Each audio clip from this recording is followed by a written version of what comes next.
Welcome to the Parenting with Hart Space podcast, conversations on the couch with Katie and Julie. Katie Hart and Julie Dawson are parent educators. Their passion about parenting shines through on the 6-episode podcast that covers topics from play to managing challenging behaviours. Settle in and step into each episode where the heart of parenting begins. Okay, let's jump into episode 6, Emotional Reset. What do we mean by that, Katie? What does it look like? It's a really good question. I'm sure a lot of people have heard about the old school timeout, naughty corner. You've misbehaved, you need to go and stand in the corner with your back to everyone, or you're facing the wall for 5 minutes, or the naughty step. That's kind of flips this on its head. So, because that's more like a punishment, It is more like a punishment. It's almost shaming the child for either being dysregulated or having the tantrum or pushing the boundaries. We want to keep parenting as positive as possible. And so the emotional reset and having a cooling down space in your home means that if your child becomes so upset, so dysregulated that you can't kind of calm them down by talking or by comforting any other way, and you really need to have a break. Your child and yourself need to have that break from the big emotion that's happening, is calling out the we're going to have a reset, emotional reset time, or a cooling down space time, whatever sort of name you want to give it. And the idea is that you would have somewhere in your home within view. So if you've got open plan living, you want it so that the child is not being sort of sent off to their room where they could, if they were really, throwing a major tantrum, really dysregulated, they could end up destroying property or hurting themselves. You want to have them in view, and it might be a cushion, it might be, some people set up like little teepees in their house in the corner. And the great thing about having a cooling down space is that every family member can use it. And so what that does is, if, let's say I'm the mum and my child's, and I'm feeling, angry or pissed off or whatever, and I'm like, okay, I just need some cooling down space, then I would take myself to that space, sit down, and I might just do some nice relaxation breathing or read a book or some form of calming down, and it just gives everyone a bit of a reset, a bit of a break from the big emotion that's happening. Does that make sense? Yeah, it does. I'm just reflecting on what you're saying, because it's way better to have everyone calm down in a way that's not punishing, in a calm and peaceful way. How do we actually go about this? Because how does everybody know what this whole process looks like, because we're wanting everyone to be doing it the same way, aren't we? Yeah, for sure. That's a really good question. And the ideal time to have the conversation, and it might be a family meeting, I know I've mentioned that before, but that's something that we used to do as a family. Gives everyone the opportunity to come together and just sort of make a plan together. The best time to set this up or have the conversation is when everyone's already feeling calm. So you wouldn't just throw it out there when your kid's upset. So, right, you've got to go down to the cooling down space, because they'll be like, what's happening, what's going on, what is that? Yeah, everyone needs to be on the same page, and they need to understand that, hey, we're going to try this new thing. When one of us gets a big emotion, or we're feeling angry or upset, it might be that we are starting to hurt ourselves or other people, we're starting to destroy property, and those are the rules that we're not going to or behaviours that we're not going to ignore. There are some behaviours that we just can't turn our back to, because they're hurting someone or themselves. So we need to sort of interrupt that big emotion and stop that behaviour. And so we have the conversation when we're all feeling calm, the family comes together. Get your kids involved. Like, hey, where do you guys think we should have this calming down or this cooling down space in our house? If you want to build a little tent or a hut, should we do that together? What sort of things are going to be helpful to have in that space? Is it a fidget toy? I know I like fidgeting with a toy. It might be a book. I love to read books. It might be colouring in. Some people might think that, hey, you're rewarding that behaviour. But what we want to get across is that it's not bad behaviour. The child is dysregulated. They've gone into their bottom brain amygdala. You can't rationalise with them. You can't logic them out of the big emotion. So we're having a reset. We're stopping the behaviour so everyone can have chance to cool off. Yeah.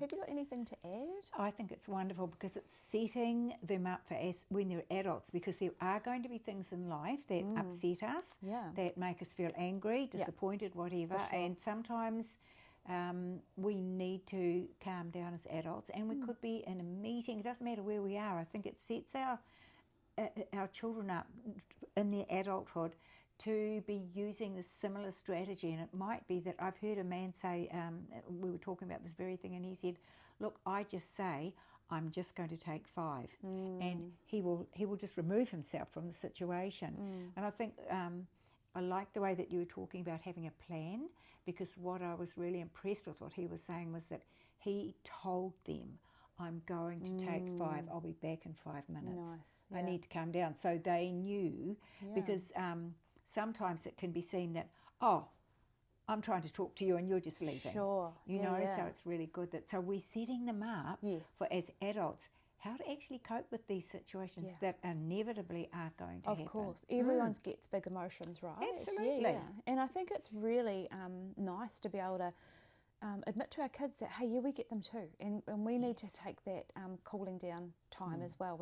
We need a reset every now and then, and modelling that, because if our kids see us doing that, it kind of normalises, right? Yeah. And showing them, like, you know, if I'm feeling really angry right now, and I'm worried that I'm going to get really start swearing or shouting or something, so I'm just going to take myself out down to the purple cushion, and I'm going to sit there, and I'm going to do some breathing through my nose, and that, and I'm just, or yoga or whatever it is, but saying it out loud, so the children can see. It's reinforcing, isn't it? Because you've done the planning, they all know, but it's really good to reinforce it when we're using it, and the children can see it happening. Absolutely. One thing that I noticed just now is that you named the emotion, which is obviously going to be helping our kids to learn that emotional literacy. So I'm feeling angry right now. And something else that can be helpful to I guess, learn ourselves is to recognise kind of I call them the first indicators. Like what's the first thing I notice that I'm starting to get heightened or angry, and so that I can take that pause before I start yelling or swearing or sending the email off that I didn't, I regret later on, that sort of thing. So for me, and this is called interoception, so it's recognising what's going on inside our bodies. So for me, I get a funny, like a metallic taste. Oh, I was thinking it was metallic taste. It might be my tongue drying out, actually. My mouth goes dry, funny taste. The hairs on the back of my neck go tingly, and then I start saying things that are quite out of character for me, and that's kind of my first, okay, now I know that I'm in anger now. So I guess tapping in and tuning into your body, and you know, how's my tummy feeling, how's my chest, my shoulders, am I tense?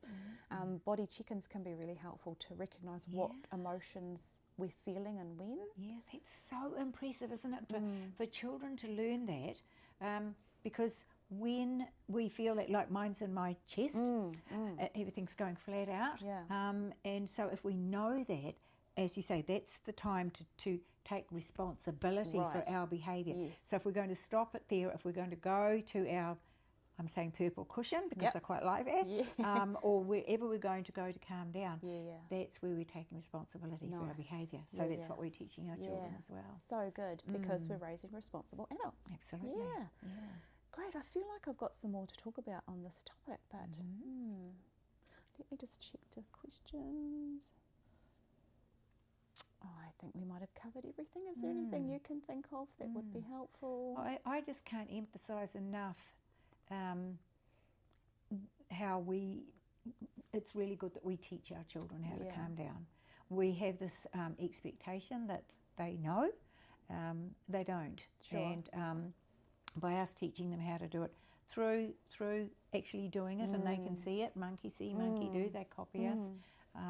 And through having these plans and maybe practicing them too, you know, I love giving that a bit idea. of practice, see what it looks like. Like a bit of a role play, bit of a practice before the big emotions, before we actually need to use the space. Something else that I just thought of now was, would we use this kind of strategy all of the time? Like, do we use it every time a child maybe breaks the rule or does something that annoys us slightly, or do we just sort of reserve it for kind of the more serious, risky, or the safety sort of stuff, like hurting ourselves, hurting others.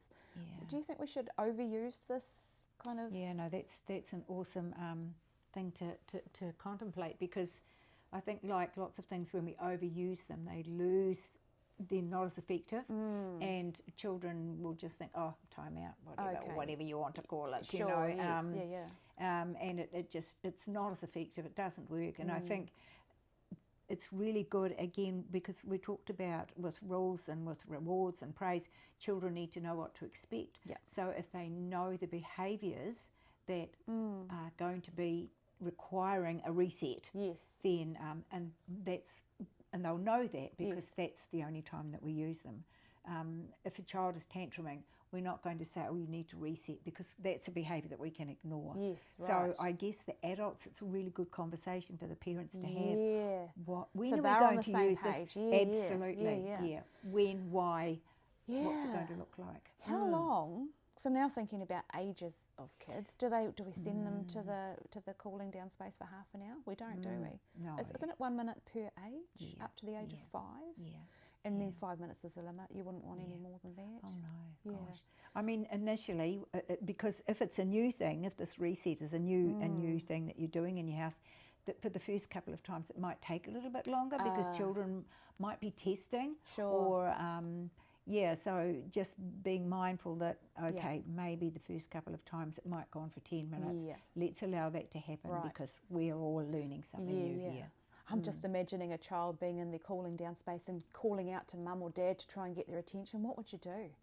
That's when the good old ignoring comes in. We get to do a lot of ignoring, don't we? But again, that's about the parents knowing, okay, so what sort of things are we going to ignore, and what can't we ignore? Right, because we don't want to be giving attention to the behaviours we don't want to be seeing. And we want the children to have the opportunity to actually cool down, calm down, and then we can reset and just all carry on doing what we were doing before, without any judgments or lectures. I was going to ask that, so how do we end it? Hey, it's up to us, the parents, to go and end. Definitely. Right? Time's up. And thank you for cooling down. Thank you for the reset. Whatever, just acknowledging you've reset. You can see that you're calm now. You're calm now, Come on out and we'll carry on doing our puzzle or whatever. Sure. Let's say it was a sibling rivalry and one of the siblings hit the other, so okay, it's time to reset. Would we make them apologise to their sibling after the reset? Would that be a good thing to do, is to revisit the behaviour, because we don't want that to happen again, and saying to the child, you need to apologise. It's very tempting to do that, isn't it? Because we want to make things right. We do. However, all the evidence, and this is a lot of evidence around this, is that if we revisit it, right, do you know what you had to go and reset for? Do you know what this is? Now you need to apologise, and you're not going to do it again. It's actually going to sort of stoke the fire, the embers again, and we're going to have World War III all over again. So makes sense. it's because it's not, it's more of a tool that is helping everyone calm down. You know, and then maybe later on you can talk about, you know, when you guys fight, you know, it's upsetting to everybody. You could have a bit of learning around that then. But the other thing was apologies. I don't know about you, Katie, but I think that when children are asked to apologise, very seldom is it a genuine apology, and the child will just say, well, I'm sorry, and it means it's meaningless. Nothing, in fact, it's kind of insulting. Because they don't mean it. They're just kind of saying it. They were told to say it. Makes sense. So I think, no, I wouldn't go down that road. Okay. That was a rich and deep, meaningful conversation we've just had across all 6 episodes. I've really enjoyed our sessions together. Thank you so much. And I think we'll finish up there. Thanks, Katie. It's been fabulous. You're so welcome. Yeah, do it again. Yes, we will.